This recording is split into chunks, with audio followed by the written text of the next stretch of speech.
असे महान संत ज्यांना दत्तगुरूचा अवतार मानला गेला आहे आणि ते आहेत श्री गजानन महाराज. 23 फेब्रुवारी 1878 मध्ये महाराष्ट्रातील शेगावात दोन व्यक्ती होते.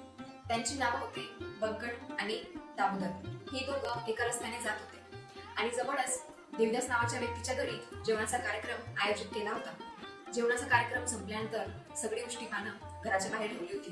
दामोदर आणि बंकट बघतात की घराबाहेर ठेवलेल्या उष्ट्या पानांवरचे जेवण एक सिद्ध पुरुष खात होता आणि ती दोघे सिद्ध पुरुषाला विचारतात, जर तुम्ही देवदासच्या घरात जाऊन त्याला चांगले जेवण मागितले असते तर देवदासने तुम्हाला ते जेवण दिले असते. तेव्हा ते सिद्ध पुरुष म्हणतात की जेवण उष्ट असो की चांगले असो, दोघे एक समान आहेत. ही पूर्ण सृष्टी ब्रह्माची आहे. इथे कणाकणात शुद्धता आहे. ते महान पुरुषाचे बोलणे ऐकून त्या दोघांना असं वाटले की हे महान संत आहेत आणि ते होते गजानन महाराज.